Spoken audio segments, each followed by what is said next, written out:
let you go, there's no way. I'm already still burning. So hold me close, now baby.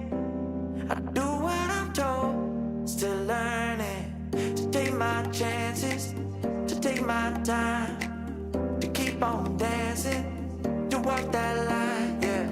You got me shifting the paradigm, no longer wishing. You're my lucky strike. Love the way you ride. Look into my eyes, say you're ready to go. $1 million life, yeah. We could roll the dice. Act like you're surprised, but you already know. Oh yeah, got lucky overnight. Jackpot when I got the invite. Let me wrap my arms around you, cause I can't go home without you. And my heart just vibe with you, babe. Wanna go sky high with you, babe. Gotta bring you close to tell you that you're my lucky strike. And I got to tell you, if you didn't know, then I got to tell you that you're my lucky strike. And I got to tell you, if you didn't know, then I got to tell you that you're my lucky strike. Cooler than cold, I'm all in.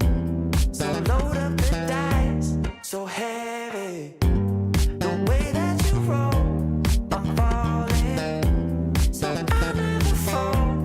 I'm ready to take my chances, to take my time, to keep on dancing, to walk that line, yeah. You got me shifting the paradigm, no longer wishing. You're my lucky strike, yeah. Love the way you ride. Look into my eyes, say you're ready to go. $1 million life, yeah. We could roll the dice, yeah. Act like you surprised, but you already know. You're my lucky strike, and I got to tell you, if you didn't know, then I got to tell you that you're my lucky strike. And I got to tell you, if you didn't know, then I got to tell you that you're my lucky strike. I can't let you go, there's no way. I'm already still burning.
All right, folks. Well, you know you're in for a treat when you hear that tune because it's time for another week of the Rec Poker Podcast. This is the Chats edition, episode 628.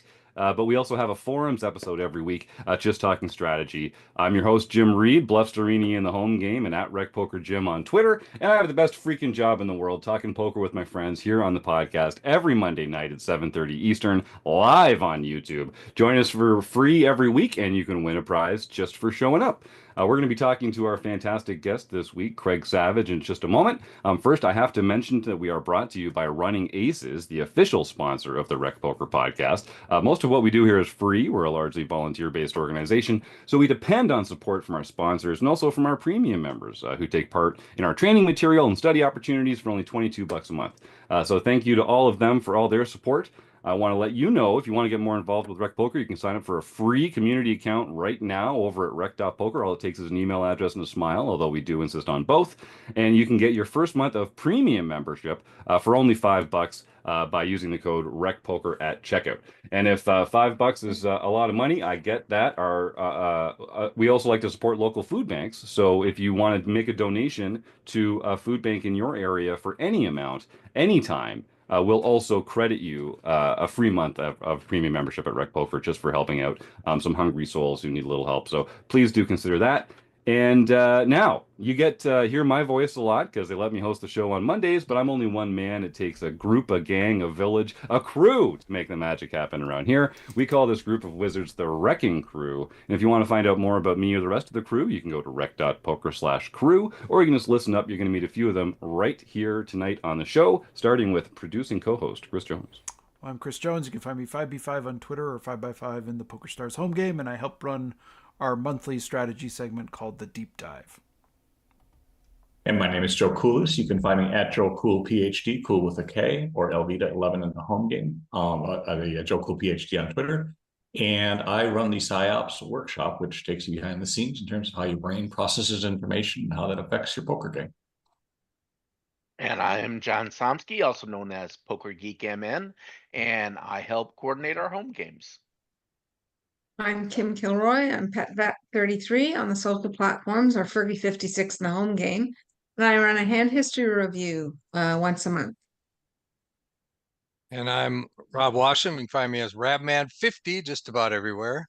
And on the first and third Wednesdays of each month, you can join me and a group of our premium members as we discuss the latest books about poker. That's right. So as you can see, there's a lot going on here at Rec Poker. There's just a little taster's choice of the smorgasbord, the buffet of poker community and training that's awaiting for all our members that are waiting to check us out. Come on by and check us out. All right. Now, you're not here for that, though. You're here for Craig freaking Savage. So, Craig, let's just start it off. Thanks for coming on the Rec Poker podcast, man. Thanks for having me, buddy. Now, we've known each other for a little while. I'll put some context out there. I'll put you in a box a little. You were involved in the 100K group with Rob Gardner. You're an accomplished player. You coach. You have a lot of roles in sort of the poker world.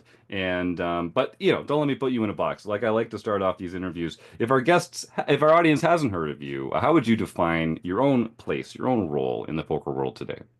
Well, I think you have to have somebody like me on because that whole Matt Affleck announcement just like tanked. And so, you had to bring in a big name. No, listen, here's the deal. I am nobody and I am everybody. I am an everybody. I'm just like most of the poker players out there. I started out as an enthusiast, a game player, a card player. Worked my way up, and now I would consider myself a part-time professional player, part-time poker coach. Although I think I specialize in that niche of taking some really people who are recreational type players who want to take their game seriously, shaving off the bottom of their game, getting them to a place of competency. And if they outgrow me and want to move on to like a higher level coach, if they really make a go with it, I have plenty of people I can pass them on to. But that's where I stand right now. I think a lot of my role in the poker community is to really kind of be a hand up to people. Is something that comes to me kind of naturally, and to kind of really be an ambassador to the fact that this is an endeavor for anybody, because I'm just like them. I'm an everybody. I'm a school teacher. I have a full-time job. I have a family, and I fit poker in when I can. And in certain times of the year, I have a lot more time for it, and I throw myself fully into it. And other times, I have to pull back and kind of do it as a part-time thing. Well, we're all excited that you've joined the Wrecking Crew. You're one of the folks from 100K that were leading a lot of their study groups and coaching opportunities, and now you're doing the same here. And I'm really excited to be welcoming you aboard. I'll just mention to our YouTube chatters, if you have any questions for Craig, feel free to type them in. We're also going to be looking for some names to use for Stake Study Stack a little later in the show. And of course, if you'd also like to help support what we're doing here through YouTube, you can make a super chat donation or a super sticky or a super comment, and we share a portion of those donations with a local food bank as well. So get active in the YouTube chat, folks, and stick around till the end of the show. You'll get a chance to win a prize just for showing up. So, Craig, let's talk a little bit about sort of your journey into poker. Have you been a teacher your whole life? Has this been sort of a calling for you, or is this a pivot at some point in your experience? Oh, it was a kind of a pivot, but it was a very early pivot. I wasn't sure graduating college what direction I wanted to go into, whether it was medical school or research, and I thought I needed a little bit of time. I have a background in neuroscience. That's my undergraduate degree, my focus. Um, and I was just trying to like kill some time or buy some time. So I thought, what I'll try to teach. And so I took a break. I'm in year 31 of that break. Uh, I found myself in a classroom in front of a bunch of students. I faked it, tried to make them believe that I knew what I was talking about, and no one ever told me to get out of the classroom. They didn't tell me to leave. They didn't call me a fraud. And I've been teaching and coaching for this is my 31st year. So at some point, it struck me that it wasn't something I chose to do. It was just embracing who I was as a person. I've always been a teacher and I've always been a coach. I think I was that when I was a student. So I think I was very fortunate to kind of fall into that, or maybe something in me knew that that was what it was. Um, but I told myself I was just taking a break. So yes, I've been in the classroom for my entire adult life. I grew up in a classroom essentially. So, and then the poker thing was my family were card players. We just played cards, um, and I enjoyed games, but more I was a fairly accomplished athlete. Uh, at the college level, I was fairly mediocre, but I competed at the college level. And once that ended, a part of my identity was missing. The part of my Hmm. identity that was that knew myself as a competitor, as an athlete, and I was really looking for that outlet, some place where I could compete and physically my body couldn't do the things I wanted to do as an athlete. And I stumbled into poker and found it a compelling challenge. Um, and I really appreciated the fact that I think this was the biggest thing to me was the barrier to entry was fairly low. I didn't have to be exceptionally tall or fast or young. I just had to be able to think uh, and strategize and study and improve, and then I could hold my own. I felt it was very um, equitable. The the opportunity was there, and I appreciate that. I think that for me, it was similar to when I found wrestling. I was a soccer player, fairly a competitive soccer player, and I got to the point where um, my physical genetic gifts were holding me back. I wasn't the fastest, the strongest, the biggest, but I was a fairly intelligent player, and I got invited out to try wrestling. I was in like sixth grade, fifth grade, and I didn't know anything about it. But you brought me into a room, and I remember they matched you up with someone your size, and I'd never competed with my size before. I was like, "Who's this little guy? I'll kill this little guy." And I could be looking in the mirror, like but it gave me a sport where they would even the playing field. And I thrived in that environment. And I feel like poker is similar. The playing field can be even. No one has an inherent advantage in this endeavor. It's just about the work you put in. And that really appealed to me as someone who felt the same way about wrestling and a wrestling career. If I put in more work, if I outwork someone, I could win. And I never, ever won a wrestling match because I was the stronger wrestler or the fastest, the quickest. I was going to outwork you, outthink you in that arena as well. So it was a really natural fit for me, and I thrived on it. It's also a solo sport. Hmm. For a long, you're out there on the mat by yourself. Or you're at the poker table. It's one person per hand, and you have to do it yourself. And that was another place where I thrived. But I had a team. I had a wrestling team. I had teammates, I had coaches, and I was missing that in the poker world. until I found Rob Gardner and the Team 100K group, or Rob and I connected, and as that got built out, I was in there from day one, building it out. And this last summer was the first summer where I went into my mode of being full time and did it as a team with teammates, and it was way better. Like the experience was better. I didn't have a better summer. I lost some money this summer, but the experience of going through it with teammates, people who you could talk to, who cared about it, who you could bounce things off of, who were supportive, who had watched you do all the work leading up to it and knew how hard you worked, made it more fulfilling. And I think that was missing that for a long time at poker. And that's what the Team 100K gave us, was that feeling of we're in this together in an endeavor that can be very, very lonely sometimes, poker. And so now, we talk with you guys at RecPoker, and we're like, these guys are doing the same thing. It's about community. It's about together. We'll go out there and we'll compete against each other, and we're going to go as hard as we can. But when you win, if I see you win, I almost feel as good as when I win. Well, especially when I have a piece of you, by the way. So thank you for that. But like I get a lot of satisfaction by seeing one of my teammates do well. And that's helpful, because you're not always going to be winning. And I hear Joe Coolis, you raised your hand. What's on your mind? Yeah, I just want to kind of follow up. It's something that we talked about on the last workshop.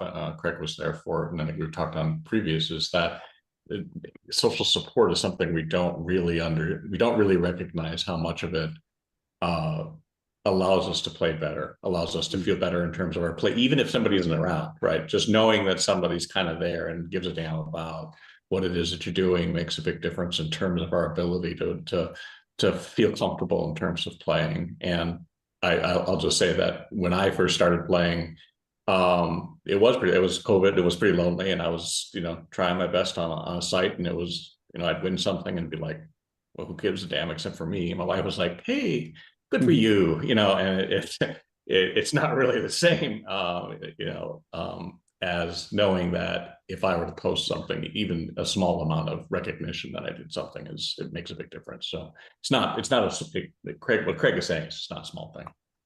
Yeah, it's really nice to see, people in our community who play various stakes from, $1 tournaments to the 200s.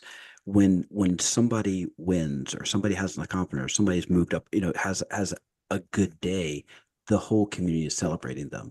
And that can make everyone have their own little poker career, whether they're, someone who generates an income from it, or someone who's, just playing, endeavoring a hobby. And if, breaking even is fine for them, but that sense of, we all recognize the work you put in, and we appreciate what you're doing. So it's really meaningful. I've gained a lot of satisfaction from the process of the 100K group, getting in there and working with people and watching their game improve, and thinking maybe you had to play a little bit of role in that improvement. And even if it's just to say great work and keep working hard. Now, you've mentioned sort of some of the corollaries from your sports experience, helping you in poker, and sort of like this camaraderie and team building, and like being on the crew, and how important that is. We do have Mike says this, or sorry, this is Chiva Chris. Welcome, Chris, to the YouTube chat. It says, all right, this is a softball question, but Craig, how do you think your teaching skills translate to poker coaching? And I'm also going to ask if it translates to an advantage as a poker player and as someone who studies the game as well. Well, that's going to lead us down a very long road, I think. By the way, that's that's Chris. That's LFC. Ah, great. There we go. There's LFC. Love it. Yes. We're going to be talking to him again sometime soon too. That he is a master teacher. So my classroom teaching experience has taught me that the best way to answer a question often is to ask a question back. I want my students to learn to ask the right questions, and then start to learn to ask the right questions to themselves.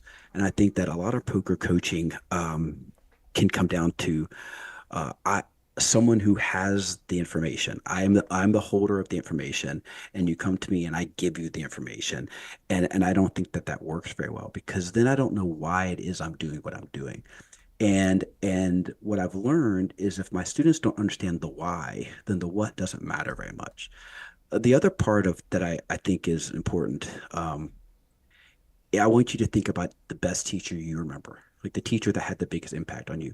They probably weren't always the easiest teacher, Mm. but I'll promise you, or I suspect, that it was a teacher who took the time to know you, took the time to know you and push you and treat you as an individual.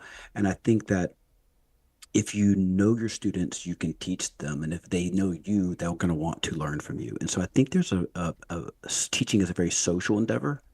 I think it's very much about relationships.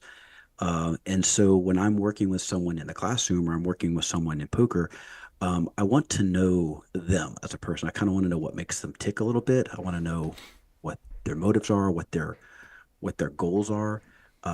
I want them to know a little bit about me, and then I want to make sure that they know that I'm invested in their success.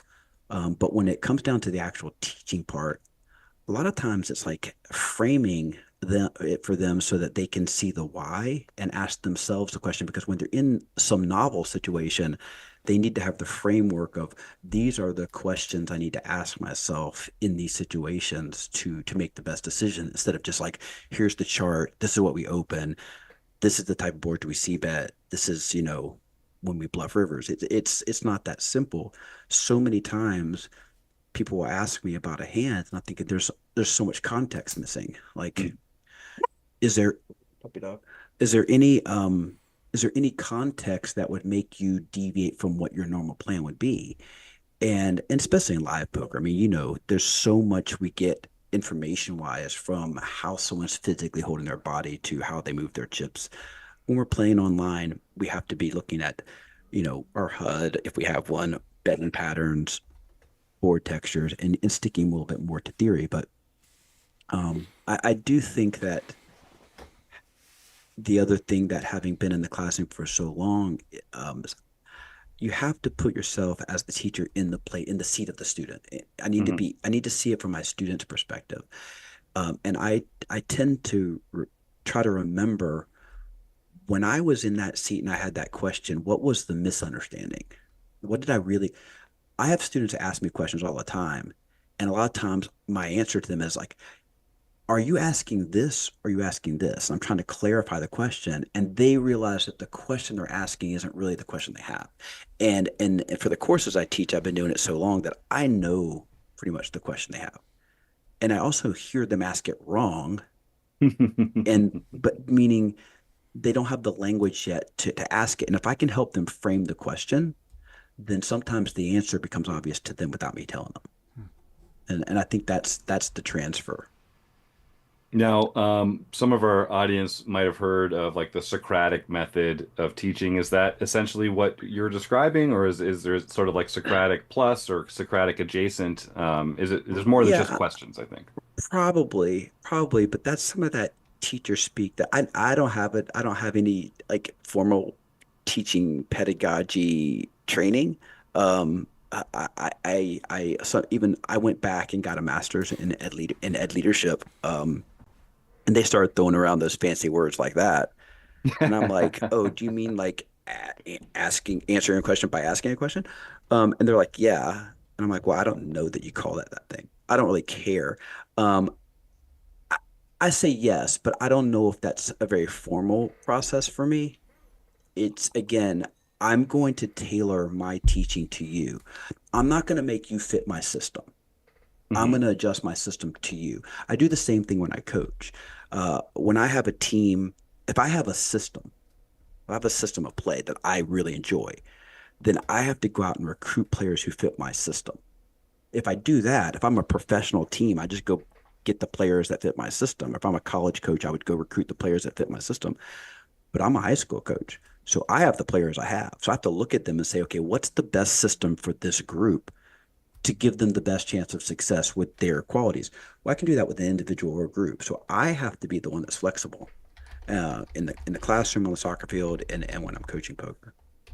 I like that. That's a great answer. And especially for, less experienced players or players that are not used to being in an academic mindset or in a learning, frame of mind, you're going to need to sort of meet them halfway, I think. You're going to have Yeah, to give them a lot of advantages to get there.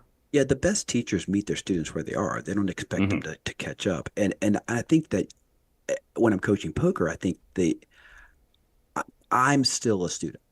I'm Right. still learning. I am not close to being a good enough poker player to say I'm a good poker player. I've been making a fairly nice side income in this for um since about, for almost 15 years. I've been making a consistent income enough to supplement my take home pay for the year. Um, but I'll tell people I'm not any good at poker. I'm still learning. I'm good enough, but I'm also close enough to most of my students in terms of it wasn't that long ago that I was asking the same questions that I can't put myself back in their space. I think at some point now, if you gave me someone who's never seen the game before, I might struggle to go that far back. And what I would do that person is I go play a little bit. I need you to play until you have formulated some questions. I need you to get a little bit of a base. It doesn't have to be much, and then we can go from there. But like, I don't know if I'd have the patience to tell somebody what hand beats what. Like you can learn that on your own, and then get to me. Yeah, and I like that. One of the great perks of being on the Wrecking Crew is that we do work with, beginner and intermediate players, really of all skill levels and experience levels. And, we don't have to be Daniel Negreanu or, one of the best players in the world in order to help some of these players find some leaks. There's a lot of, I don't want to say like cookie cutter or cliched mistakes or answers out there. But the fact is, like you say, a lot of less experienced players are making the same mistakes. There's not a lot of like Mm. new mistakes out there for inexperienced players. And so if we can get a sense of, what are the areas where your game is dropping off the least? You mentioned just sort of like trimming off that worst Mm. part of their game. That's something that I wish more beginner and intermediate players would take advantage of because it's getting a leg up, getting a hand up, and sort of just moving more quickly Yeah. through the arc of learning this poker stuff because you've got some guidance is really, really important and really beneficial. And once you shave that bottom part, like the worst of the game off, then all of a sudden they start to see all these other areas where, oh, well, now I can attend to these things because I'm not doing this thing that's really holding me back. And that's when you see their game just take off. At first, when I'm working with someone, I'll take a player who's, a happy hobbyist who's willing to put money into the game. They go out and they play around the golf every week. They're going to pay the greens fees. It's the same with their poker. They're going to put their money down. They're going to slowly lose over time. They're going to reload and go again. And they're enjoying it. They enjoy the endeavor. But if you can take the bottom off, it basically reduces your greens fees. All of a sudden, you're Mm. paying a little bit less for a round of, or you're getting 2 rounds for the same price before you have to reload. And then if you could take a next part off, you get to where you can get to the part where you're basically playing for free. And then everything's like set to then take off. And it's like, wait, I can do this thing I really enjoy doing. I can make money doing the thing I'm doing, or I can do the thing I'm doing for free. And then I believe that if you're willing to put the work in, I really do. I don't think you have to be like exceptionally intelligent. I think you have to be willing to work. I think you can find games you can play in where you can consistently be a winner. And I have friends that play golf every weekend, and they never bring money home from the golf course. Well, a couple of them do, but a couple of them are pretty good, and they're hustling on the golf course. But most of them are just happy to get a special rate when it comes out. Yeah, and I've mentioned this before, golf's a great corollary for this. I mean, if you're an amateur golfer, you'll drop 50 bucks on getting a lesson at the range from the assistant pro, not because you're planning to make that $50 back that week on the greens, but just because now you're better at this hobby that you love so much and it's more satisfying for you and you can take more pride in it. Poker just happens to have along with that the ability to make some money doing it and maybe you're not even a great player but you get lucky and make some money like it's a different Yeah. yeah I would just encourage folks to don't think about it as like a ROI decision to go get an hour of Yeah. coaching with someone like Craig or someone else on the wrecking crew. Like yeah, you're gonna improve. You're gonna improve a lot faster and You know, you'll enjoy the game more. Craig, sorry. you know what I just considered? It's the better you get at golf, the less you get to play. Because you're practicing more and you're No, because like if you're terrible, you get to hit the ball like 100 times, but if you're good, you only get to hit it like 80 times. Like the better you get, the less you actually get to do the thing. Your round ends faster. That's counterintuitive. There you go. Yeah, that's right. Joe, you know a little something about intuition. Why don't you jump in here next? Well, I think that it was interesting what you said about meeting people where they are, because poker, I mean, where poker kind of divides from golf is that golf, you're just really looking to continue to become more consistent at a very basic set of skills, right? Over and over and over again. There's not a lot of theory that and what do I know about golf? But by comparison, some people, like you said, want to come in and they want to learn a strategy that's going to make money at their 1-3 table. And if you can execute that over and over again, you can have that. But for certain people, the theoretical aspects of the game in terms of what it allows you to do is fundamentally different. And there's going to be certain people where it's not just cutting off that bottom. But I think that why I kind of spoke up is that understand that you don't have to be the person that's going to have to go, 30 hours a week to the poker table in order to just win a little bit more money. It can be an intellectual exercise, and you find the right people that are involved. Sometimes some of the people that I have communicated with over the long term in the poker world don't play that much, but they're just fascinated to kind of dig around with a solver and see what theoretically things are happening, much more so than the aspects of the game. And I think that tends to be missed sometimes in terms of how people view what the game can bring you. Right. And the other side of that is, the solver outputs, and then you think about the variables of human beings. Mm-hmm. And that's something that I'm fascinated with. Like, I want to solve you, and I want to solve you, and I want to solve you, and I want to solve you. I'm very tuned into like what makes this player do what they're doing versus this player. And so I thrive in the live setting in that respect. Like I get a lot of intellectual satisfaction from that process. It often results in me having a good session, but I'm just inherently fascinated by humans and human behavior. I don't know. I want to know why people do anything that they do. And if I can try to understand that, and poker is just such a good laboratory for kind of that type of experimentation, essentially. So we're getting some great comments in the YouTube chat. I love it when our chatters get active. Just a reminder to stick around. We're going to give away a prize at the end of the show to help support a local food bank. Chris Jones, you unmuted. Was there something on your mind? Well, I wanted to bring in a YouTube question that I think kind of relates to this part of the conversation where you were talking about players who are cutting off the bottom, maybe progressing from reducing their green fees to maybe playing for free to playing where they're actually being paid to play.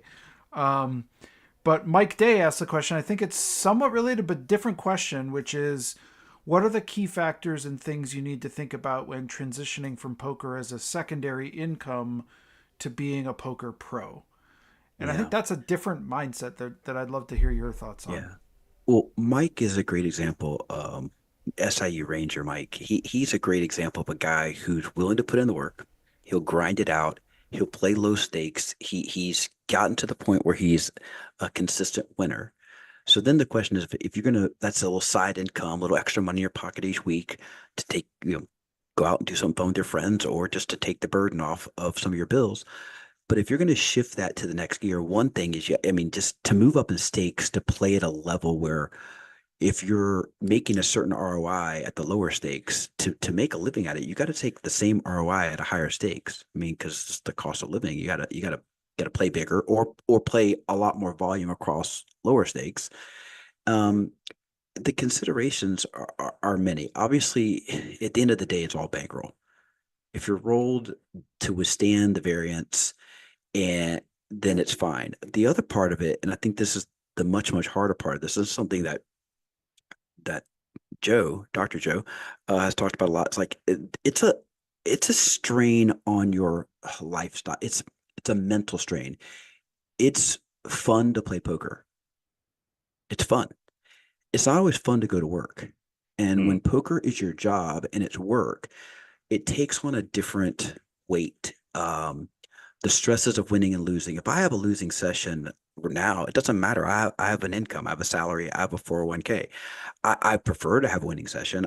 Year over year, I've had losing months. I've not had a losing year.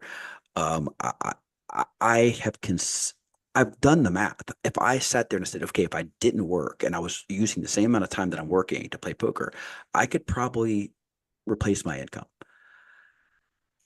But you have to think about your happiness. And I think that people really underestimate how that weighs on them. Some people are built for it. I am in a place right now where I have been over the last year and a half thinking about making that transition, putting all the pieces together, like what it would look like, getting all my ducks in a row. I've kind of written out what it would take for me to do it, like what bankroll I would need, what money sitting to the side in case it doesn't go well at first I would need.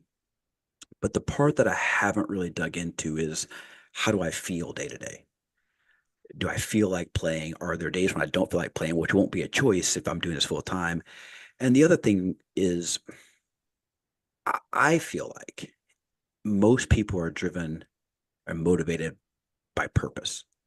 That we get up and we do what we do every day because it gives us a sense of purpose. Now, your purpose doesn't have to be from your vocation, from your job. Like you could have a job that has very little social value, that you don't get a lot of feeling of purpose from, but it pays your bills. But then you have to, I feel like most people that have to find purpose somewhere else. It could be raising a family. It could be volunteering at your community or your church or, whatever, coaching little league. But, and I might be wrong on this, I feel most people have that piece of them that needs to say, I'm doing something that has value. And I think that people in poker sometimes struggle with that. And you have to find it. So, if I were to do that, I think a big part of it for me would be the coaching side, because there I could derive the purpose of watching students get better, which I do find very valuable, like that experience with my students. The part that there's a lot of things about teaching that are hard, and there's a lot of it there's pieces of your day that, there's faculty meetings and there's curriculum development, and there's stuff that I could pass on. But when the door shuts and it's you and your students and they're really engaged and they're eager and they're smart, these kids are eager and they're intelligent, they're smart, and they want to learn. You just gotta give them something, right? And that gives me a lot of energy back and value. So I would ask Mike to consider where's his energy coming from? Like what brings energy into your life? And if you're going to transition to poker as a full time, you got to find and make sure that thing's in place. Otherwise, I think you're kind of doomed to fail. I might be wrong on that though. This might be counterintuitive to new listeners, but I very rarely encourage people to go pro as a player. I mean, I love poker, and I've talked to hundreds of pro players and thousands of serious, thoughtful, recreational players. We all love poker, and we got a good comment here in the YouTube chat from Bob Franklin, who says, like, yeah, if you want to keep loving it, don't make it your job. Like is that like I honestly, I do think that the best way to experience poker is as a recreational player, doing it on the side of something else. Or, if you're like Rob Washam and you're retired or independently wealthy and you just, you don't need to work anymore. That it's just it's like it's a fun thing that you're doing. You can be attached to the results, but it's different when it's like paying the mortgage depends on whether that heart comes on the river. Like that just and like having to go play when you don't want to play, like we call it play, it's fun. If it's work, play and work are both four-letter words, but work is really a four-letter word when it comes to this kind of thing. I think one of the biggest things as far as my dabbling with maybe I'll do this it's not, it's almost as if I want to see if I can do it. It's almost like I want the challenge of saying, could I really do this? I think I can do it. I really do, but I won't know until I actually try. And so that's why I've been, and I also want to try before, like I do think that poker in some ways is a young man's game, a young person's game, a young woman's game. I fatigue more now than I used to. I can't play as long as sessions as I used to and stay as sharp. So I do think that there's a window of opportunity that may be closing on me if I don't. If I want to do this, I probably need to make this decision sooner rather than later. If I really want to really go for it, especially if you're talking about tournament poker. Now, I play a fair bit of cash as well, which I think is also, if you're going to go for this like as a profession, I really, really don't think you can make it as a tournament player unless you have some really special things going for you, and maybe some kind of sponsorships or other income. But cash poker, you can make a consistent income. The games are they're there. You just got to find the right game, and I'm in Texas, so they're everywhere. Yeah. Yeah, and I do want to point out, like, it is very different. The variance in tournament poker is so much greater than in cash. I think people can definitely make a living playing cash, even in their own areas, like locally. You don't have Yeah. to move to Vegas. You need to be realistic about what you need to make in a year, and you need to be realistic about the amount of volume you're going to put in. But if you're a disciplined player, a studious player, you can make money consistently playing live cash, let's say. So I don't want to just like poo-poo that whole notion, but there's this sexy notion of just like being a tournament pro, like traveling around the circuit events and just like buy-in after buy-in, and just like, yeah, people get excited about that, and I want to just like just pump the brakes a little Yeah. there, gang. We Like, we could cure them of that and just with us to Vegas for 2 weeks in the summer, and you might change your mind. yeah, Joe Coolis, you've got something to add there, I think. Yeah, no, I think it's like any job, right? You can't, if you focus solely on the amount of money that you're going to bring in, or, you go to a job that you don't have to put your brain into, or you can't advance, or, none of that's going to work, right? You're eventually going to want to put a barbecue fork through your head or something like that, because you're just going to be so frustrated with what it is. And poker will be the same thing, right? What Lemon, what is his name? Me, I'm So bad with names. Lyman, yeah. Lyman, yeah, talked about it, saying going and watching, rectangles over and over and over again will probably drive you into a Clockwork Orange sort of role. And so in my job, I do cognitive testing, and regularly have patients come up and say, how on God's green earth can you do this day in and day out? It's like, well, because this isn't what I enjoy, right? Doing the mechanical aspects of it is not what I enjoy. I enjoy the learning that comes along with it, and the fact that I get to study some pretty cool things along the way to get better at this. So when I go to work, when I read work stuff, it's enjoyable because I get something out of it. So I guess the advice I would say, and I think that, Craig was kind of saying this, is like, if you're going to do that, if you're going to become a pro, don't look at the fact that you're going to travel around the world and have all sorts of money, because that's not really what's going to sustain you in it as a career, so that you can develop and be better, because everybody else wants to make the same money as you do. And the only way that you're going to get there is if you can sit down and make the time that you're studying be the time that you're enjoying, that you're living to work, essentially, right? Because your work is where you draw that Craig talked about, that persona, that who you are, that purpose from, because you enjoy it. If you don't enjoy sitting and studying all of these different things, pick something else, because it's not worth it. You'll be dead in a year. No, not dead. I mean, that facetiously dead, right? Yeah, yeah. You'll be broke, and you'll be out, and you'll be like, why did I do this? So, And especially when you have the option to just like play for fun. Like, you don't need to take the plunge, right? Like, this is what we're talking about. Why put yourself in that kind of a situation where when you can avoid it? Yeah. Sorry, Craig. I think you had something on that No, as well, but no, okay. I think that's right there.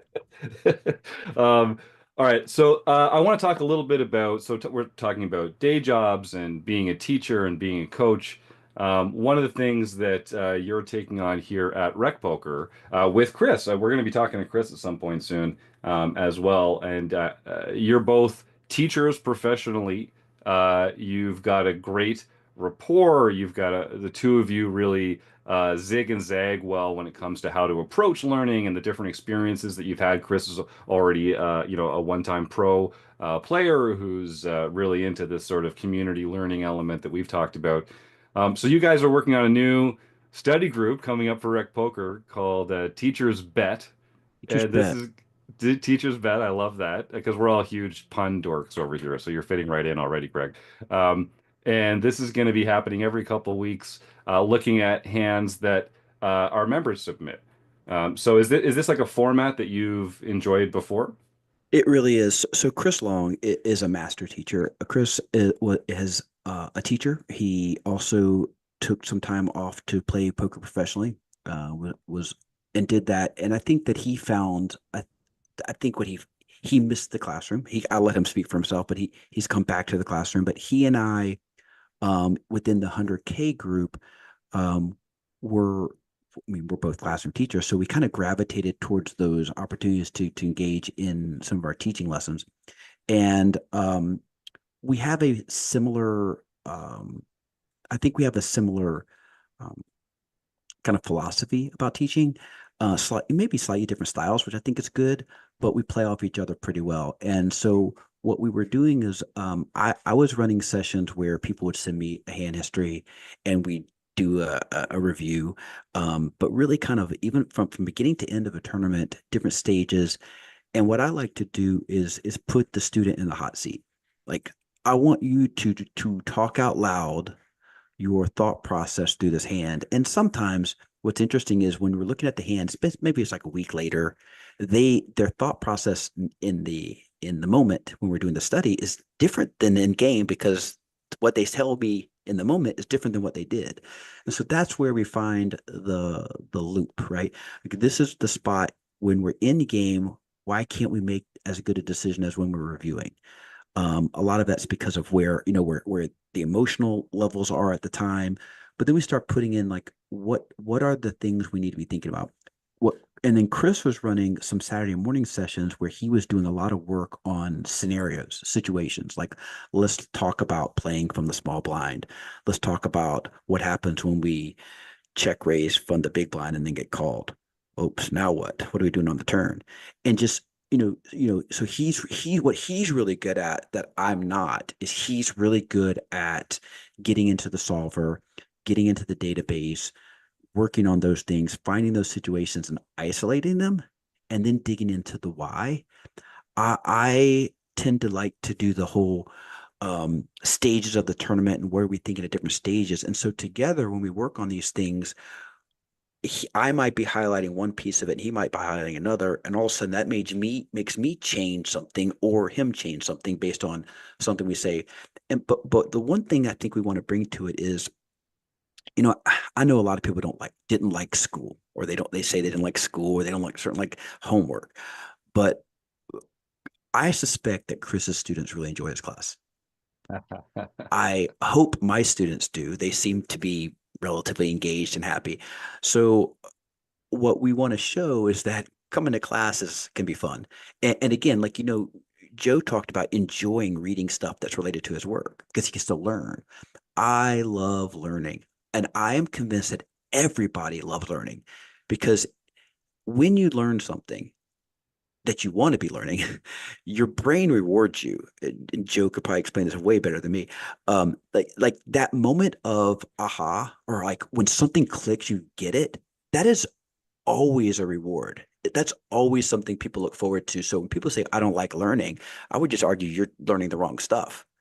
And so Chris and I, what we're going to do, the idea is that members would submit a hand history or a selection of hands. We'll just pick somebody each week, try to get a different person each week, have them come in with us, put them in the hot seat, talk through the hand, and then we ask them the right questions so they can learn to coach themselves. That's what it's going to look like. We did this a good bit with the 100K group. Our membership really, really liked it. At first, some of them were a little shy. Sure. And then after a while, they really engaged and they really started getting into it. And I think the biggest thing, what makes a good student is the willingness to be wrong, being Mm, okay with like, this is what I was thinking, and not being fearful that we might say, well, that's wrong, because we're not going to say that's wrong. We're going to say, well, what what else could you have considered here? What factors should we be looking at in these situations? Uh, what were the stack sizes behind you, and does that change how you're thinking? If we ask the right questions, they're going to start to seed. And if you're never wrong, if I can't find something wrong, then we're not going to get something out of the session anyway. So you have to look, you have to, I like when I get coached and someone shows me where I was wrong, because that's the only place I'm going to learn. If I'm getting coached and they're like, oh, you did that good, did that well, you did that well, then I'm not learning anything and we're wasting our time. So sometimes, like, I remember I had this great tournament. I thought I played so well, and I was so happy to send Carlos Welch. mm. We all know and love him. Has coached me on and off for years. I sent Carlos a hand history that I was so proud of. He tore me to shreds. I played so poorly and won that tournament, and I was at first I was a little like bummed, because you want your coach to be proud. And I was so happy with this tournament. I thought I had played so well, because as soon as I ended, I downloaded it and I sent it to him. I didn't even look at it again. And when he picked it apart, he didn't care that I won the tournament. He saw so many spots where I was making mistakes. And the ones that made it, like, and this is good too, there were a couple mistakes. He's like, we've talked about this. Why are we still making the same mistake? Like, he holds me to a standard, right? And I won this tournament for a significant amount of money, and I actually felt bad about it afterwards. Not, I mean, I didn't feel bad about winning the money, but I felt like I needed to hear that. I needed that lesson. And we all know that you can play poorly and win, and you can play really well and lose. That's the only reason this game still exists. Um, but that was a very important moment, and I started to like really embrace. Please show me all the mistakes. Find it. Ask me questions back so we can learn. So I'm really looking forward to Chris. Chris is the best to work with. He like I said, he is a fantastic teacher. So I think it's going to be fun, and just super easy to work with. Joe? I would just jump in and say, I have been told many times I'm wrong. I continue to hate being wrong. And whenever I am wrong, I vow that I will never be wrong again in that particular area. So you don't have to embrace being wrong, and you can still continue to learn, just as an aside. It's so funny. I actually did an interview with Carlos for 100K, and we recorded it, and it was all about playing from the small blind. And I started the interview with the story. Carlos sent me an article he wrote about playing out of small blind, and then like a year later, he sent it to me again. He had forgot. He said apparently the lesson didn't take. Like, I'm a better teacher than I am a student, apparently. So I had him on so we could talk about playing out of the small blind. So That's awesome.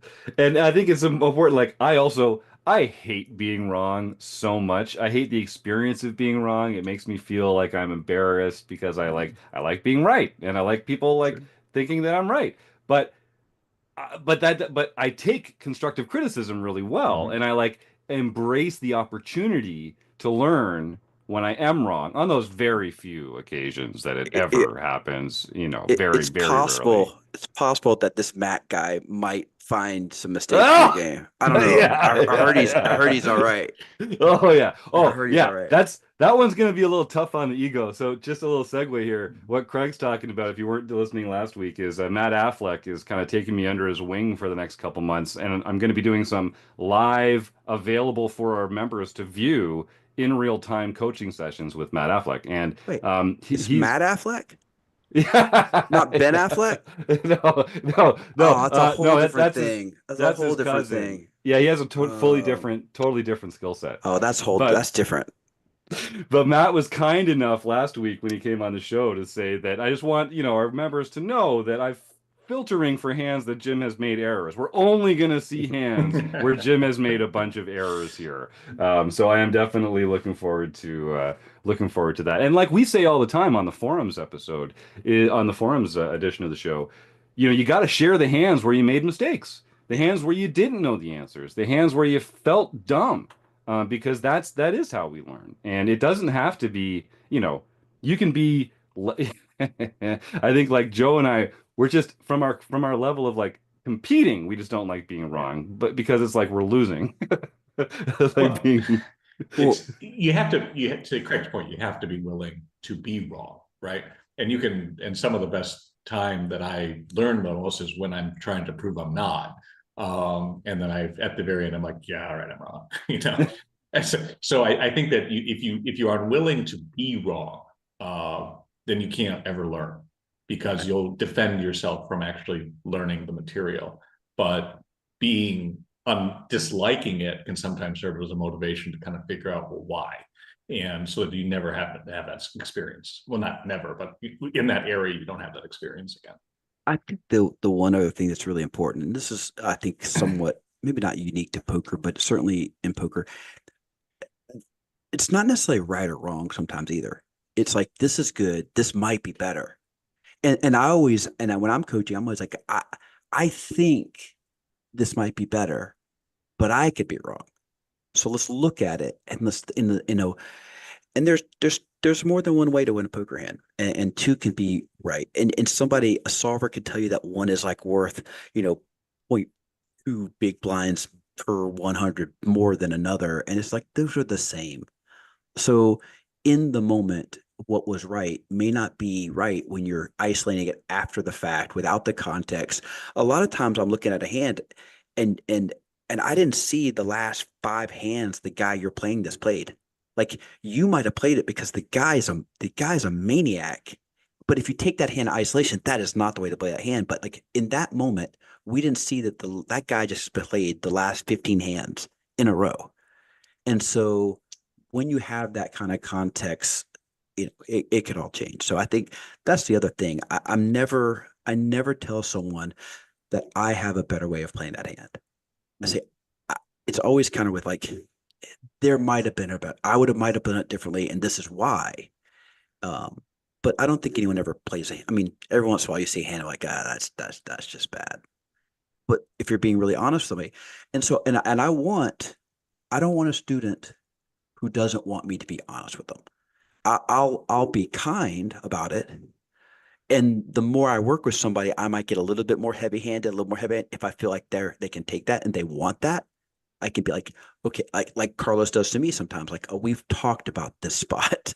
You're doing the same thing we talked about a couple months ago. What, now you're just not listening, so there's a standard. And if I can explain why, then that's fine. So I think that's the type of thing that makes you a good student.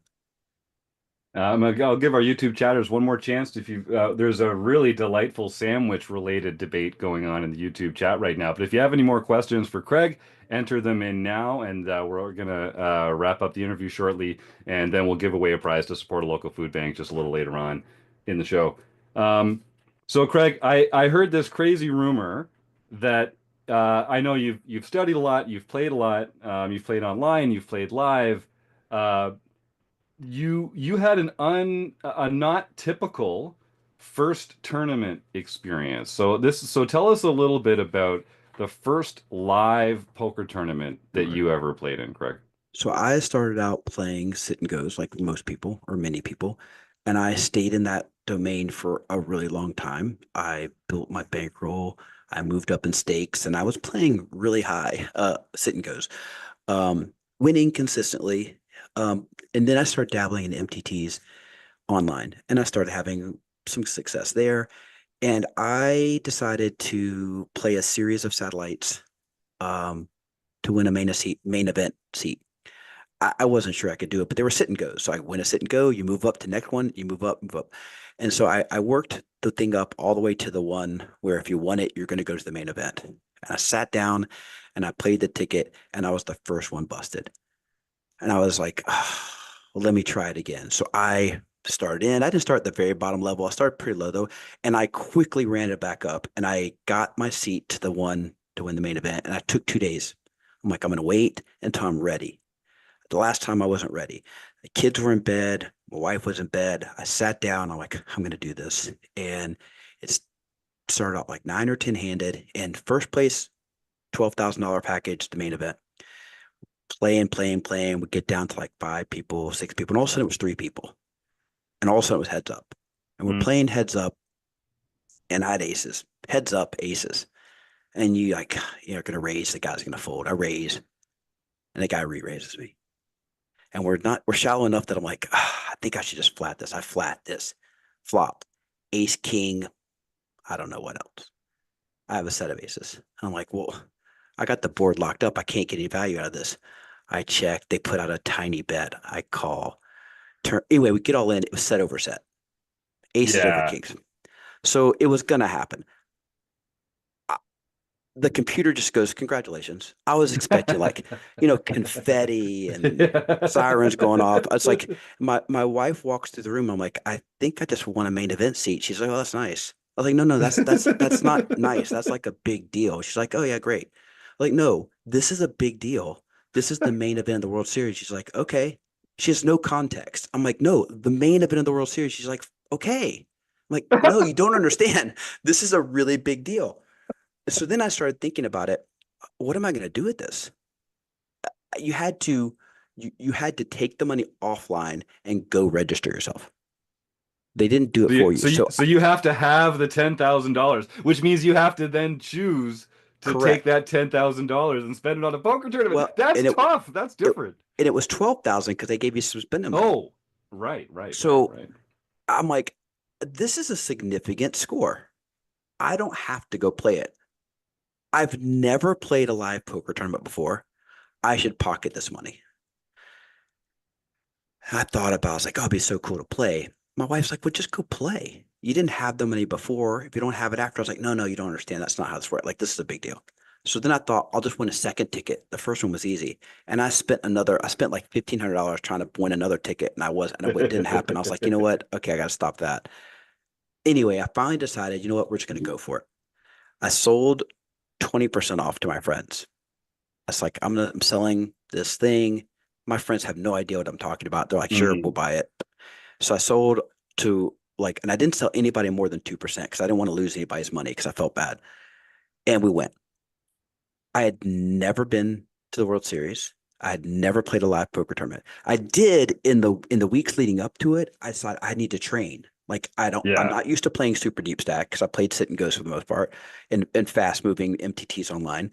So I would go sit. I drove to the casino and I would sit in cash games and play really deep. And I also forced myself to, if I didn't like my table, usually I would just move in a cash game. I didn't let myself move. And if my table was too easy, I would move to a harder table. And I just, it's not the same because it's not a tournament, but I just wanted to play deep. So I did that. We flew out there and I sat down. I bought in and I sat down. I immediately said to myself, you just lit $10,000 on fire. You have no business being here. You're a fraud. You're a fake. You don't know what you're doing. And I started playing. And I just played tight, called a raise with tens, flopped a set on an ace high board. And I thought, oh man, this is real now. And it was crazy because like in the first couple levels, you're like 300 big blinds deep. I heard this table all in. I'm like, how are people getting 300 big blinds in for $10,000 in level 2? And all of a sudden I flopped a set of tens on ace high board. And I'm thinking, how do I get 300 big blinds in? I get to the end of the day and I have more chips than I started with. And the worst fear is over. Yes. Bust on day 1. Came back on day 2. Ended the day with more chips than I had. Got to day 3. Ended with more chips than I had. And that's all I kept doing. And I made it to day 6. The only like you know this, Jim, because you just recently lived it, the bubble bursting.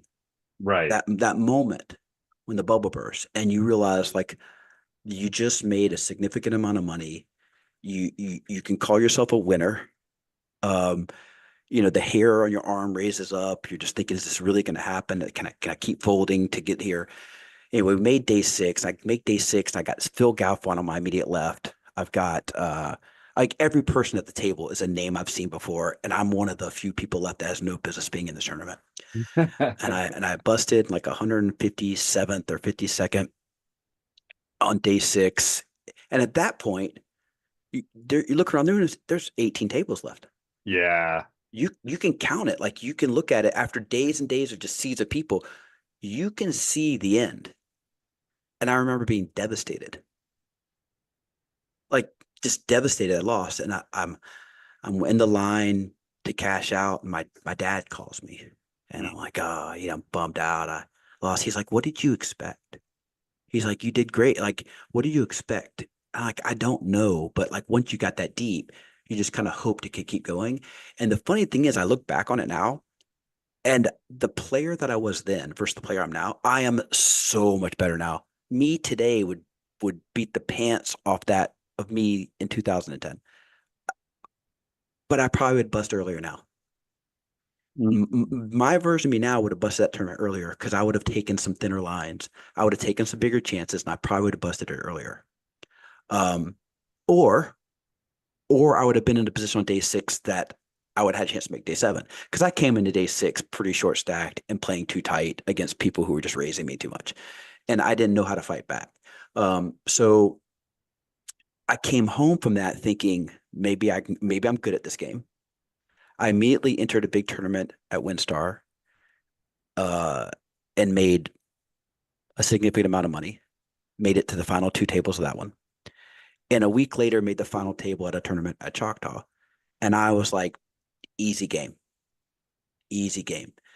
Uh, the next year I went out to Vegas and I lost every hand I played. Right back down to earth. And then I decided I should try to get good at this game. Mm. Mm-hmm. Mm-hmm. But they talk about survivorship bias and people who make it in this game. And I think had that first experience gone like the second summer in Vegas, I don't know if I'd be where I am today in this game. I don't know if I would have been able to handle if I'd gone out there the first year like I did the second year, where I had a schedule and I played all these tournaments and I sold a package and I did the whole thing the second year. Um, After Black Friday, and most of my money was stuck on Full Tilt. Yeah. And Full Tilt had the sponsorship deal with me because I won their seat through them, and they were going to give me this money and that money, and I had to wear all the stuff. And I went out the second summer and got devastated and came back broken in a lot of ways. Like I was pretty convinced that I could not play this game. And I came back in about 9 months, didn't play a single hand of poker because online was gone, right? Because it was right after Black Friday. And there weren't the above ground rooms we have today in Texas. There were underground rooms or the casinos. And I just couldn't bring myself to drive up there. And the underground games were dicey. And I just sat on the bench for 9 months and finally decided, I don't know what got in. I was like, I'm going to go play. I went to the underground game a couple of times, did well, went up the casino, final table of the tournament. I was like, all right, I'm back. I'm back. But that's when I started getting more serious about actually studying. Before it was just like reading books for myself. Then I started getting involved with Tournament Poker Edge. I started studying there, and then I moved from there to I've done some work with Learn Pro Poker. I've studied with Alex Fitzgerald. I've studied Ryan LaPlante. I studied with Carlos for years via those guys through him. Andrew Brokus, getting that all distilled through Carlos has been great for me. Carlos and I became friends. We met in 2013 before he became the Carlos he is today. He had been on the podcast with him one time, and I just was drawn to him, and we reached out and we became friends. And we've been friends since. And then I met Rob through Learn Pro Poker, and Rob struck me as being a very good poker teacher, and I was drawn to him. His mission of bringing people into the game and building people up and telling all the positive stories in poker, and really trying to like shine the spotlight on people who deserved it. And here we are today. Now here with you fine people. That's right. I mean, it's a story of a life. Everyone that's been lucky enough to have found poker, earlier in their lives, it's a game that is very rewarding of study. It's something that you can work at for the rest of your life and just get better and better and keep challenging your own assumptions, and adapting and evolving as the game does. But yeah, I mean, you gotta love it. You gotta love it, and I can tell that you do. So thank you for being one of the great leaders here at Rec Poker on our wrecking crew, contributing to our training material for all our members here. And I think we all have this kind of common love of Mhm. teaching and sharing our love of poker, contributing to the poker world. So I'm glad that you're on the team, man. This is awesome. I'm glad to be here. It's a good fit for me. Yeah, I think so too. Well, if you want to find out more about Craig, you can go to rec.poker/savage and you can see some bio information about him. We're just in the middle of putting up some of his coaching offerings, but you can work with Craig one-on-one. You can work with Craig over video review. And if you go to rec.poker/coaching, you'll see all sorts of different Wrecking Crew members who all have different ways of working with our students and clients and members. And I just encourage everyone to go and give that a try and take your game to the next level and just get someone to shine a light on the path ahead just to make your steps a little more sure. So I'd encourage folks to do that. All right. We are going a little long because this has been such a wonderful interview. But Chris Jones, why don't you lead us into Stake, Study, Stack? Then we'll close the action with our speed round and give away a prize to support a local food bank. Stick around, folks. Chris, take it away. All right. Well, so Craig, you know the deal. I'm going to give you three names: one that you'd like to stake in a tournament, or a cash game, one that you'd like to study with, and then one that you'd like to just stack at the table. And I myself would never put my name up for grabs for a coach to name this to me, but some of your own students have reached out and suggested that we put their names up here. So your Great. names are Mike Day, Cledius, and Hubie. Oh my goodness. Nice. Okay. Oh wow, this is great. Okay. I actually think this is not that hard. Okay. So we'll start with steak. I'm gonna stake. Ooh. Hubie goes big. Cletus stays a little bit kind of in the middle conservative, but Mike is consistent. That dude grinds. So we're gonna stake Mike. We're gonna stake Mike. We're gonna study with Cletus, and we're gonna stack Hubie. Hubie's gonna punt. He's gonna punt to me for sure. I love it.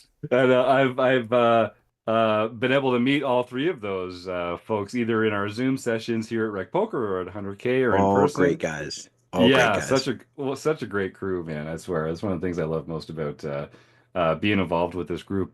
It's just like the friends that I've made, honestly. Not even, some of these Wrecking Crew regulars. We've been hanging out doing this for 6 or 7 years now. I haven't even met everybody in person on this Yeah. panel, but like some of these are amongst my best friends. I'm gonna stake Mike Day in a pool tournament too. That guy's a hustler. He plays with one hand. He plays one-handed. Yeah, he does for real. And yeah, he's a hustler. Yeah, Mike knows how to bring it. I've enjoyed getting to know him a little bit too. All right, well, this has been a real treat. I think we're going to close the action with poker. All right, let's start with introducing some drama, Okay. a little mood element. There we go. Now it's time. Now we're real. All right. Closing the action with Craig Savage. The first question. What is your favorite poker hand? Aces. Is poker a gamble or a skill game? Ooh. The skills to make them gamble with you. Nice. What's your biggest poker pet peeve? Slow play, especially when the decisions are easy. Is Ace King a drawing hand? No, it's a premium. Is a hot dog a sandwich? No, because the bread's connected. Right. It's connected on the bottom, so it's not two slices. So a hot like dog, not a sandwich. So a submarine sandwich is also not a sandwich by your logic. Oh. Nah, sub sandwich is a sandwich. All right, so Technicality. this is why we Technicality. ask the tough questions, Craig, because like it's hard. It's hard. We're gonna make you think a little bit. Ice cream Okay. sandwich. Wait, Jim, is the ice cream Oh, sandwich a sandwich? I'd say an ice cream sandwich is a sandwich. I But don't agree. turn the tables on me. This is your interview, buddy. I'm a teacher. That's what I do. I ask questions. What's one thing that you're afraid of, Craig Savage? One thing I'm afraid of, letting people down. Should vacations be lazy or busy? Busy. I gotta get moving. I can be lazy at home. Oh, I gotta get out and see what's stuff. what's your favorite? Speaking of which, what's your favorite brick and mortar poker venue? Oh, oh, for nostalgia, it's gotta be the old Rio during the World Series. Nice. Nostalgia, I love just that. nostalgia. I was using my Rio coffee mug just this morning. Actually, that's a fun one. That coffee probably tastes terrible. Who's one player that you respect and why? Oh, like my first thought is like Seidel or Galfon because they're very thoughtful. But I'm gonna go. This is gonna be sweet. I'm gonna go with Rob Gardner. The guy is just he's a true professional. He's super resilient and he's helped me a lot. So I think it's Rob Gardner. I love it. Yellow light coming up. Speed up or slow down? I probably should have said Carlos Welch. It depends on who's in the car. If I have like precious cargo like my children, I'm going to slow down. If it's just me and we're going for it. All right. Back when you were a child, what was your favorite holiday meal? Oh, I have a weird relationship with food, having been a wrestler for so long. And the holidays are always during wrestling season. But I'm gonna say Thanksgiving, my mom would make on the breakfast a monkey bread, and I'm gonna say that's weird, but I'm gonna say monkey bread. Okay. Can you just define a monkey? What the hell is a monkey bread? Cinnamon biscuit caramel gooey. It's fantastic. I'm interested. It's sticky and good. Yes, Yeah. delicious. Okay. Back to poker. In a tournament mindset, are you pro chop or no chop? Do I have the chip lead? I'm very strategic about it. If the blinds are so high that the game is now just all gamble, then it's just a chop. But like if there's still play and I think I'm better, I'm pretty good heads up. So I want to get heads up. It doesn't have to be your favorite musical artist, but name one excellent musical artist. Okay, take my word for this. You will not regret it. Sam Johnston. Okay. He's a young kid. He's out of Nashville, former student of mine, and he's making some bangers. All right. Sam Johnston. Check him out. What about an open face sandwich? Is an open face sandwich a sandwich? This is the most honest sandwich there is. There's no hidden agenda. There's no tricks. It's an open book. I'm all about open face sandwich. Yes. Okay, but again, it's just it's an honest sandwich, but it's two pieces of bread just facing. They're just like it's with no hidden agenda. Right? It's honest. All right, coming. We're drawing to a close here. Who is your poker nemesis? Jay Carafiello. Venom? Oh no, yeah, no. Nice. Venom. Let's get Venom back. No, Venom is my roommate and my he is my mental coach. He is great for me. There's a local guy named Abraham Araya. He's really good. And I can't beat him in a hand. I can't beat him. All right. Good answer. Now this one I want you to take a little time and think about because this is the last question I'm going to ask you today. We talk a lot about sort of making poker fun here and enjoying like the pleasure of poker and the fun of poker. What's one thing that the poker world can do or that we can all do to make our own experiences with poker and other people's experiences with poker more fun? More fun.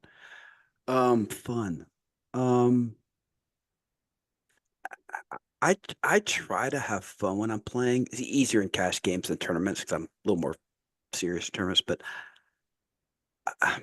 I think, okay, to make the game fun, you just play within your bankroll. You play levels that can't hurt you, and then the game can be fun. To make your life a little bit more pleasant, I think people. This is a cliche saying, but people don't remember what you do; they remember how you made them feel. Mm.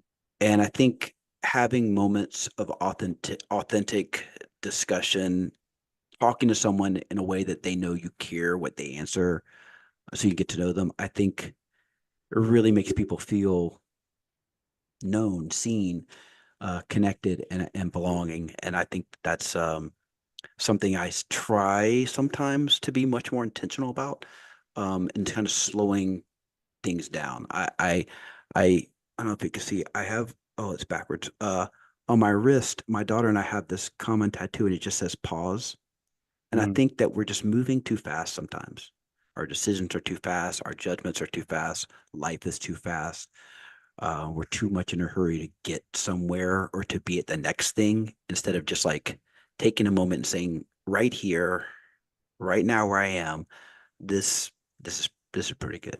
And when you have those moments, you got to savor them. I love it. Good for you, man. Well, this has been a great interview. I'm just doing some quick math here. Carry the seven. 1,017 points. That's Did I fantastic. beat Venom? I think you actually beat Venom. Yeah, you beat. So he is What your about? poker nemesis. There you go. Yeah, I yeah, just yeah. yeah. Rob, did I beat Rob? Did I beat Rob Gardner? I think you might have come in over. We don't get a lot of four digit scores. So I don't know if it was the having the clock back or just Yeah, your enthusiasm in the answers. I don't know what it was, but it swayed the judges and our proprietal and non-transparent judging system, scoring nice. system. I appreciate that. Just put you up over the top there. So congratulations. All right, folks. uh, Please, if you want to be involved in a free raffle, just start typing the words food bank into the YouTube chat. Um, I mentioned earlier, if you want to find out more about Craig, you can go to rec.poker/savage. Craig, do you have a favorite social media platform? Is there an area that you like to engage with folks? What's the best way for folks to reach out? Man, I wish I could say I'd stay off social media for the next 30 days, but probably the Yeah, easiest is Twitter. I can't call it X. I'm X I Savage never will. X on Twitter. That's probably the easiest to send me a DM on Twitter.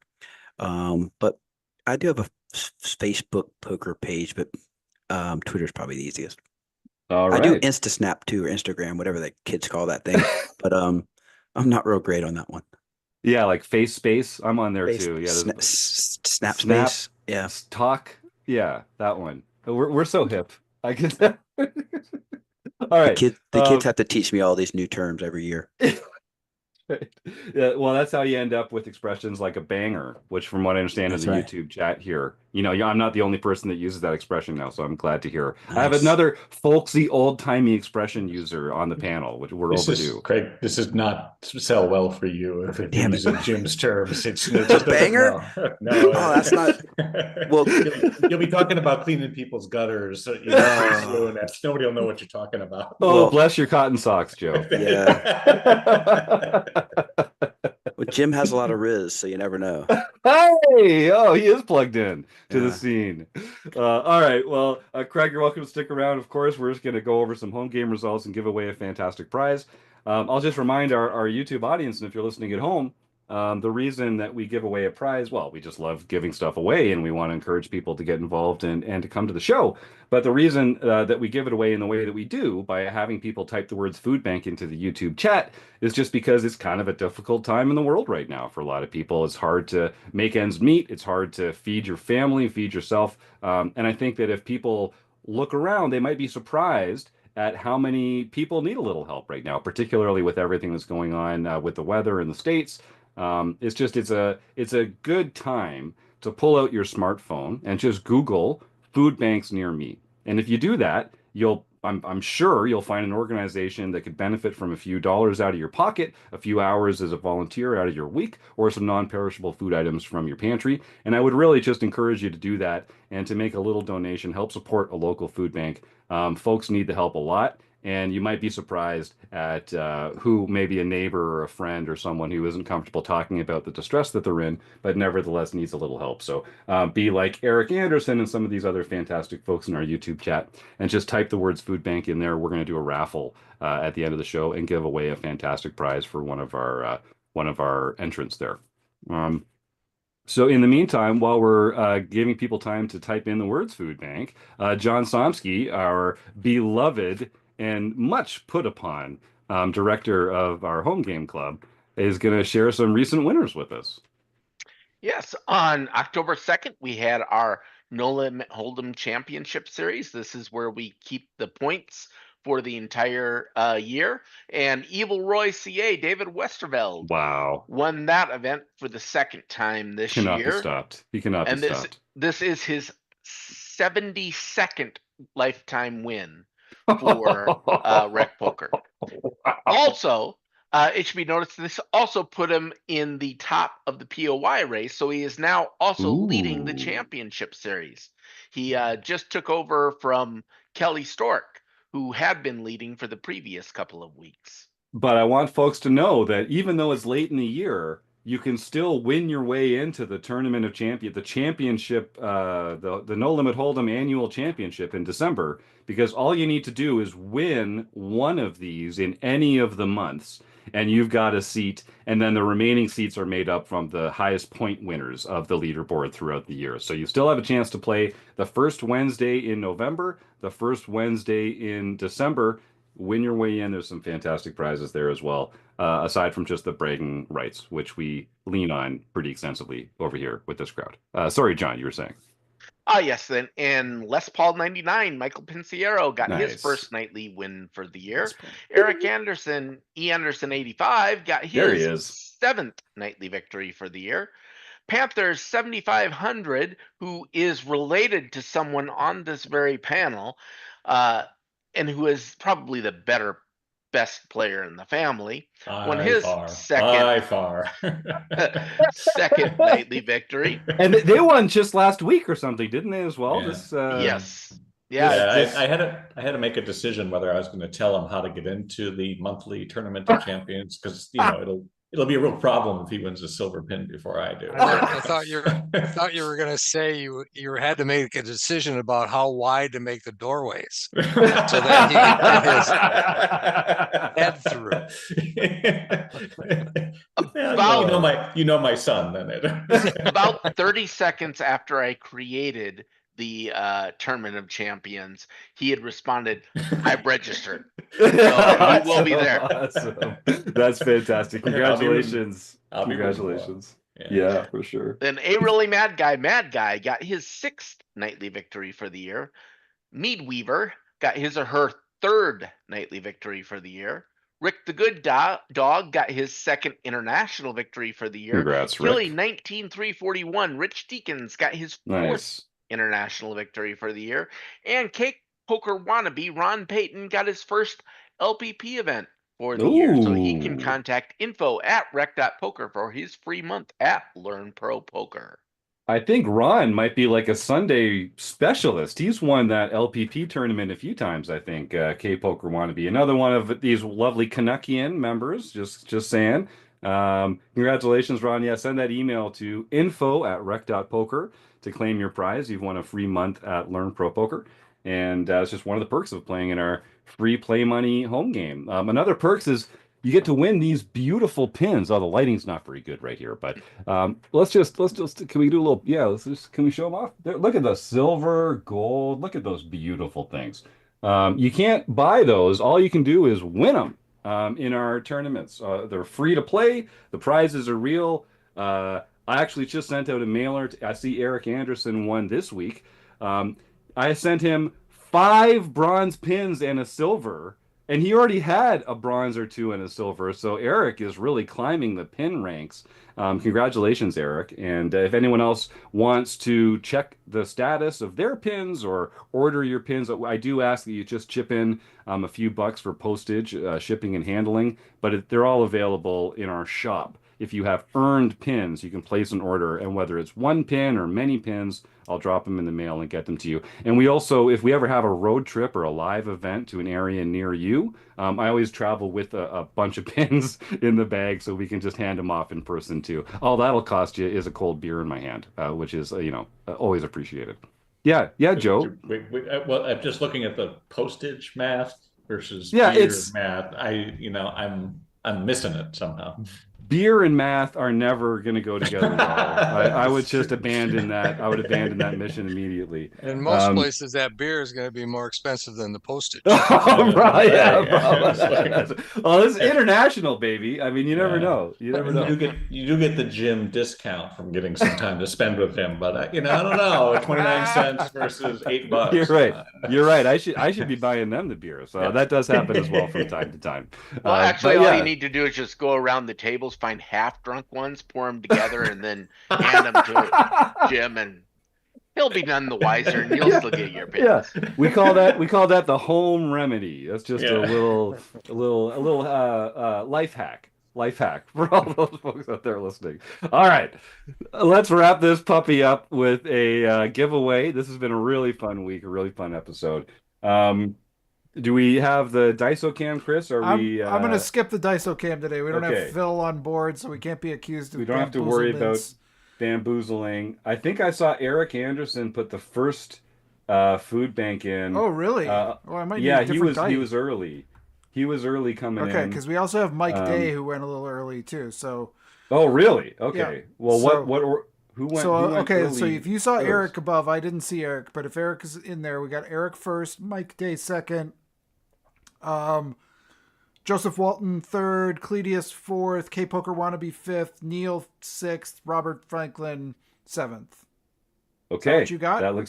That works for me. All right, I'm rolling the 8-sider. If we roll an 8, we'll be donating to the food bank. Sounds great. Let's see. It's a 5. Of course it is. All right, so 1, 2. Oh, wait, is that K-Poker Wannabe again? Yep. 2. Wow. He can't lose. He can't lose. This guy, Ron. How do you do it, man? What do you have for breakfast? I want to be like Ron. All he does is show up and win stuff. That's amazing. All right, well, congratulations, Ron. Now you're gonna have to send 2 emails to info@rec.poker because you've got a lot of cool stuff coming to you. Congratulations. And thanks to all of our YouTube chatters. Send just one if you'd like. I mean, I think we can handle it. You think we can figure that out? I think we might be able to figure that out. Our crack team is gonna get that down. Save on the data transfer, All right, you guys don't pay postage for your emails?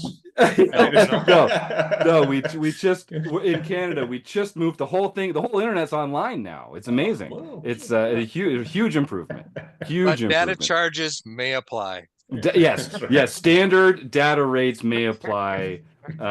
Consult your local telecommunications provider. All right, folks, let's wrap this puppy up. If you're a premium member and you're watching live, you can head on over to the forums edition. If you go to the RecPoker homepage, there's a calendar on the main page. You can see what's coming up next. We're going to record a strategy forums edition, and I'd love to get some premium members in there to ask questions and answer them. Thank you so much to Craig Savage. What a cool guest that was. Looking forward to working with him on the crew. To all our YouTube chatters, did a great job. We got to have a lot of fun with them today. Rob Washam, Joe Coolis, Chris Jones, John Sonsky, y'all rock. And you listening at home. We really couldn't do it without you. So thanks for joining us. We'll see you next week on the RecPoker Podcast. Have a good night, everybody.